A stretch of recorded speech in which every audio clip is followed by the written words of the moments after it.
Hello, welcome to another tutorial from Cut Corner Studio. Today we're going to take a slight detour from some of the comic book graphics that we've been developing over the last few days and look at social media icons and how to create some 2D flat graphics using some of the social media's assets that they offer to the public whenever you use them on, say, your site or printed material. I'm going to give you a quick introduction to what they're going to look like very quickly. So this is what we're working towards in a little while. These resources were placed up into a zip file and made downloadable from our site cutcorner.co.uk, and if you go to the news section you will find the tutorial here if you have found us on YouTube rather than directly on the site. If you read this video and notice that there's been a few months that have passed since we published it, thinking ahead, make sure that you access the blog vault, because the chances are that any of our old tutorials will be found here by the month. So, okay, we're going to get started. Just going to quickly open up. So actually, before I get started, let's give you a quick introduction, quick overview of what's actually in that downloadable file. What you're going to find is a finished version, so something to work towards. The actual Inkscape file that we've created for this particular tutorial, a GIMP file as usual, because we tend to dress up these vectors to give them a little bit more depth, add texture to it, which will be a paper texture in this instance. And then when you go into your assets file, I've already opened one up, but you're going to have some logos and badges that we've downloaded from Facebook.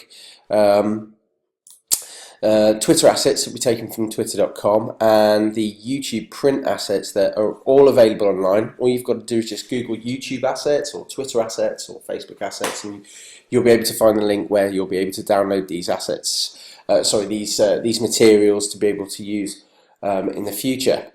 Okay, so let's get started. Very quickly, what I'm going to do, just going to go into Inkscape now. I'm going to maximize the screen and I'm going to set my document up. And I'm going to work in 400 by 400 pixel squares for each icon. So I'm going to make the width 1200 and the height 400. I'm going to go to the grids, I'm going to create a new grid, and I'm going to make sure the spacing is 50 by 50. Okay, and we're ready to go. So just zooming in, I'm just going to create a square for now, and I'm just going to check the width of it, which is 400 by 400. I'll padlock the scale so it doesn't warp. I'm going to right click and duplicate, send that across, right click and duplicate. Okay, so I've got 3 squares, and just so I can see them a little bit better, I'm just going to increase the opacity. So we'll set to 80 on my computer, so I'm just going to increase that to 100 again, and for now, right, so I can determine which of the squares are which. Now what I'm now going to do is just import my assets. So I'm going to go into my desktop, go into my file that you would have opened up, and the first thing I'm going to do is just go into my assets file, and I'm going to bring the YouTube brand assets print.ai, which is an Illustrator file. You can import Illustrator files into Inkscape, which is great. So what I'm just going to do is click OK, and wait for them to come in, and they will come in quite a size. And initially, when they come in as an Illustrator file, they are grouped. So we're just going to ungroup them a few times. Don't be too concerned if they don't completely ungroup first at a time. I'm just going to have to select them and ungroup them a number of times to get them ungrouped. Right, when you see them all in different elements, and you know that that's been done. And what I'm going to do is just very quickly clear everything out I don't need except for this particular logo. I'm going to go Object and Group using my alignment tool and find the biggest object this time. I'm going to select the middle square, and I'm going to set it to horizontally center, and then center on the vertical axis. I'm going to zoom in very quickly. Just going to scale this out by holding down Shift on my keyboard and making it blow up a bit so it keeps its scale. So as you can see, in actual fact, that it is now a vector, so I can edit aspects of this if I want to. but I'm going to leave it the way it is now. And then I'm going to start with my Facebook icons. So if I go out my tutorial, I've got my logo for Facebook here. So I'm just going to bring in print packaging AI document. Now, generating the first version, there are lots of bits of text and everything that we need to get rid of. So I'm just going to very quickly ungroup this, bring this over. Thankfully, this is ungrouped first time.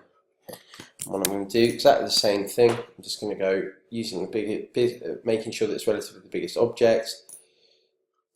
And so, we'll zoom in and scale it down this time just so it's a little bit smaller. Happy with that size. And then I'm going to work on my Twitter, which just needs a slightly different technique. I'm going to import, go to my social media icons, go to my assets, and find the Twitter logo blue.png so I can see it. Click OK. Now I'm going to scale this down slightly so it's a bit smaller. Hold down Shift and select the two to make sure the two elements are selected, and just like before, to make sure that's centered.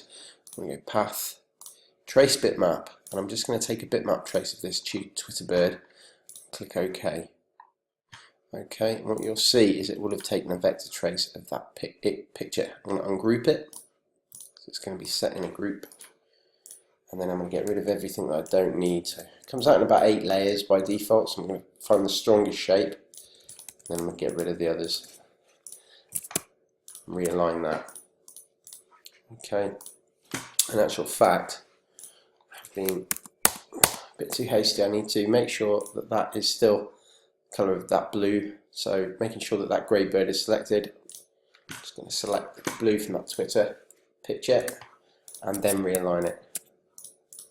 Okay, and now I'm ready to start creating my flat effects. And what I'm going to do is I'm actually going to show you how to do the Twitter one, which is probably arguably the slightly more difficult version, and kind of leave it at that. I'm going to pause it and continue with the other two, and when I'm finished I'll be back with you, and we'll probably be ready to start moving into texturing this up in GIMP. So very quickly I'm going to show you how to do this Twitter flat design. So I'm selecting the right hand box, and very quickly what I'm going to do is just get my Bezier curves tool out, and taking off the grid for now, I'm going to pick a point and bring the grid back so I can still work with the guide to a certain degree. View grid, find as close to the edge of the mouth as possible, go across the bottom, and then I'm just going to pick red for now. Remove the stroke by right clicking at the very bottom right left hand corner, and then I'm going to go to Object and Lower. Right, so the colouring's a bit off. So what I'm now going to do is go along the colour bar and find as close to that kind of turquoisey blue as possible, which I think might look quite nice. So I'm going to pick that grey, and then with it being a shadow I'm going to pick the one down from it, and that is pretty much there. I may want to tweak some of the angles, but I think I've been fairly accurate first time around. I might pull that down slightly, but if you take as long as you want doing this effect, the longer really that you take to do it, the better the effect, to get it dead on. So what I'm now going to do is I'm going to step away for a second and finish off the other two, and come back to you and show you how to texture this up using GIMP. But the task, if you like, is to use the same principles that I've used here, working from left to right and trying to get as close to a 45-degree angle as possible to get that flat design on the YouTube logo and on the Facebook logo. Advice would be is try and scroll across Inkscape and try and find some greys that relate to that colour. So in this instance, maybe that grey there with a shadow that's, say, a hex code to the left, and likewise with the Facebook, move along to, say, some of the slightly more royal blues and find, say, that grey there with that shadow there, for example, but whatever you think would look best. But I'll be back with you in just a second. Okay, once you've done, as I've done here, I've finished off the last two. And now that they're done, we're going to export them and get them textured up in GIMP. So I'm just going to remove the grid, and I'm just going to go File, Export Bitmap, make sure the resolution is 150, make sure the page tab's selected. I'm going to go find somewhere to put this. I'm just going to call this Icons for now. Hit Save, 150 dots per inch. I'm going to click Export. That should be ready. So moving onto my desktop, here are my icons. You could leave them like that if you wanted just some nice clean vectors, but I prefer to add a texture into them. So I'm just going to right click and open them in GIMP. As per usual, I'm going to have to size down the interface because it opens full screen. And what I'm now going to do is go File, Open. File, Open as Layers, and I'm going to go into my social media icon for my paper texture and click Open. Now, little technique, obviously this texture is smaller than the artwork, so what I'm going to do is just move that to the side, and here in the Layers box I want to right click and duplicate the layer. Now, as you can see, it's created a copy of the original, so I'm just going to move that to the right. And that, making sure just get it to overlap slightly so you don't get a kind of gap in the middle, because sometimes you can do, and it'll look a bit silly. So I'm going to right click on the top layer and select Merge Down, and that should then place, you can see that there is a faint line there, but you can't really notice it. You certainly won't notice it when I go to my mode and change it to Multiply. Now, I haven't really experimented with much of the layer effects here. I tend to use Overlay and Multiply, but it'd be useful to see. I mean, Burn's quite nice. I might keep it like that for this version, but you could have a play with the modes and see which one fits best for you. And I'm going to go File and Export As. I'm going to pick my desktop, which is already there. I'm going to select JPEG, call it Icons, click Export. I want the quality to be 100, click Export again, and if I open that up, there are my flat designs. Now, how could you use these? It's all good and well drawing these up, but you could size these down. I've created these logos at 400 by 400. You know, you could generate 32 by 32 pixel icons, which you could link up to your website. Or you could have them at this size to be able to place into print so they're nice and crisp. But really, the choice is up to you.